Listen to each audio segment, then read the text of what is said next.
Kango maze kufa era ekisaba lwaki webaka mu Uganda nga abantu batiguka kakati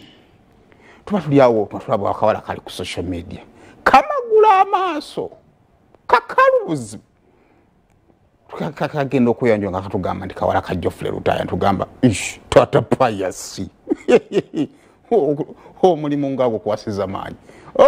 nange ng'omwana atweyanjulira nga atugamba nti amanya gange nze gundi tata wange Honorable Geoffrey Lutaya mama wange ne gundi amanyiddwa nga Naisan Lovely tugamba munange omwana yavuddeyo ng'abanja school fees ne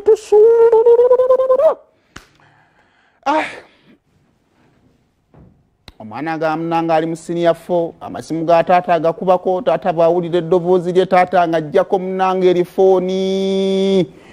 alinanye munne wandika taata ajjako amasimu aganyiga bize kakati no munange omwana n'agamba nti mbuliddwa amagezi keŋŋamba kanzije ku social media koti y'abantu eyalimu okusala ogwa 221 esala ogwa kitange era wuyo omwana ng'atuwa obubaka sookompa omwana.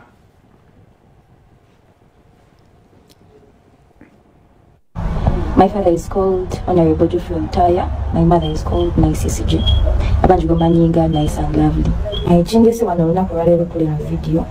okuja mu media. Zizenga your last option nga option yokayuka jensigaza. Because you have tried everything chomanyi chomuntu chosobola ogezaako nzire kusomero kigaanyi. Right now ndi mu senior 4. Naye sinaba kudda kusomero. Ensonga ennemeseza okudda kusomero sinti oba njagala requirements sinti oba pocket money wabula nsonga ya school fees. Tugenze tuzunze makoti nze ne mama wange agezezaako buli kimu yasome era nga abajja mu media kubanga naye waliwo back then nakolera results ennungi mu P7. Mama wange bwe yajja mu media we bambuuza oba tata wange asasulira school fees because tayagala kuno n'alinnya lya tata wange kubanga kimanyi alina baalabirira alina abaana abalala alina family endala tamugerera bubi tajayo mazima nga bukiri nange ekindese wano si kumuvuula nzize wanene negerire tata wange bambi sandi yagadde butakula bino bibuuzo ndi musinya 4 kale ebirala bireme naye school fees si mungi inze ne mama wange tuzunze ku makooti tukubya amasimu tuyise mbe tumanya bayinza okutuukako enkukubidde ngezeza kufuna amasimu g'abantu kukubu bandi bonna nkukubire kasitole eddoboozi nga lyange ng'ojjako nanye munne mukoneko omugambe kasawulira eddoboozi nga lya mwana we ng'essimu agikola ki agijjako naye eya school fees tusooke tubisse wali ku mabbali kubanga oli mwana wa Lutaya waki tubiyingira munyo tunabiddako emabbali tusooke tugendeko mu lugambo basibu ne bannyabo buli omukona ku munne tugendeko mu lugambo. Omwana agambye maama basinga bamumanyinga Naisan Lovely sike kakayimba ka oli Naisan Lovely kakati tusoose tugamba oba maama yali vaccine nga Honorable gye yamujja tugenza okukebera video nga video yalimu Ruth Kalibala netugamba kakati erinnya lya Naisan Lovely maama yalifuna atya maama n'alutuviira ku ntono n'agamba nze gwe mulaba Lutaya bwe yali ansaba omwana yaŋŋamba agenda kunkubira akayimba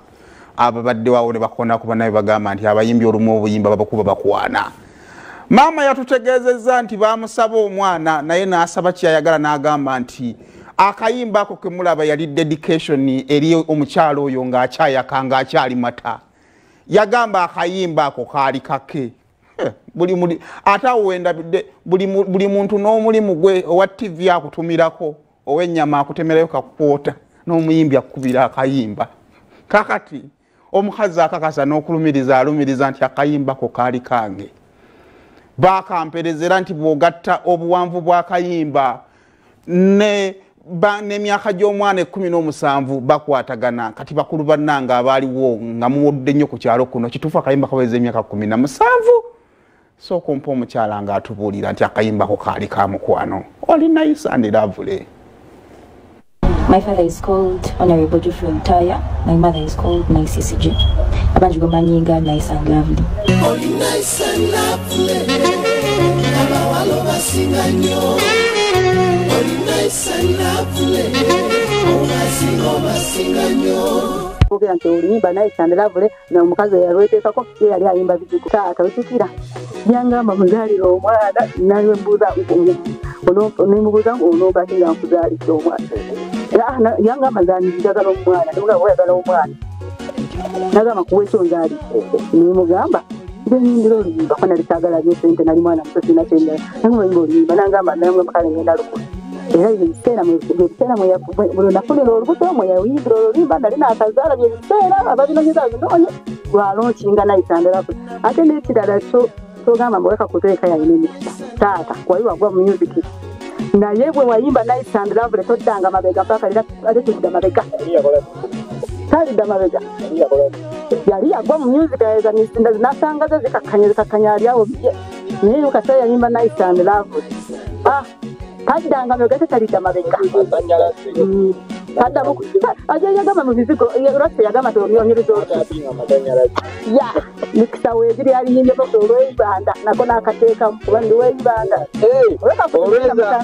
olweza olweka kuno lwanuka kubera w'eibanda lwanuka